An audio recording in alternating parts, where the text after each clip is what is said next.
Est-ce qu'on a vu le point bas du Bitcoin à 75 000 début avril? Je vois beaucoup de personnes sur les réseaux parler de fin de cycle crypto, d'un bear market. Mais du coup, je tenais absolument à te remontrer ce graphique qui montre les anciens cycles crypto et leur durée dans le temps.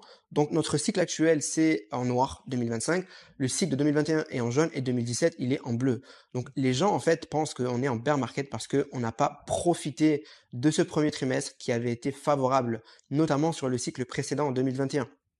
Donc après, quand on regarde un petit peu plus dans le détail, on peut se rendre compte que un cycle crypto termine toujours sur la fin d'année de l'année qui suit le halving. Donc en 2017, le halving était en 2016 et on a eu l'essentiel de la montée du Bitcoin et des cryptos au dernier trimestre de l'année 2017. Donc c'est pour ça que cette année, on attend vraiment l'explosion des cryptos qui devrait se faire en fin d'année 2025. Après, on voit aussi le dicton Sell in May and go away un peu partout en ce moment, qui est un dicton boursier qui consiste à dire que vous devez prendre vos profits sur vos positions au mois de mai et pas retourner sur le marché avant au moins la fin d'année. Donc pour moi, cette année, c'est peut-être pas valable parce que vu qu'on n'a pas vu de montée sur les cryptos depuis le début de l'année 2025, donc on s'est pris la grosse claque en début d'année, sur cette année 2025, ce dicton ne pourrait ne pas fonctionner.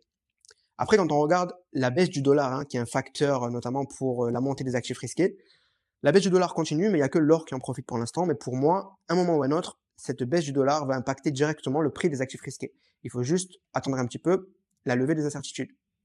Donc la Fed en ce moment ne veut pas baisser les taux du coup pour stimuler son économie, même si les chiffres d'inflation sont bons et que l'inflation réelle est aussi bonne, simplement parce qu'elle a peur des perspectives d'évolution de l'inflation qui pourraient être causées par la guerre commerciale. Mais pour moi, j'ai un petit peu cherché, c'est impossible qu'on ait une vague d'inflation comme on a pu le voir pendant le Covid où il y avait des incertitudes élevées parce que dans la prise en compte de l'inflation, en gros, il y a beaucoup de services aux États-Unis et la guerre commerciale n'impacte pas les services. Donc c'est pour ça que je pense que l'inflation ne sera pas impactée par la guerre commerciale, même s'il y a des craintes derrière. En plus, Trump, même s'il s'en fout des marchés, qu'il était ouvert à dire qu'il a fait cracher les marchés, il a manipulé le marché depuis le début d'année, je pense qu'il ne peut pas continuer à le faire pendant trop longtemps parce que ça va impacter directement l'économie américaine. La dette, elle va être dure à rembourser, surtout s'il a pas sa baisse de taux.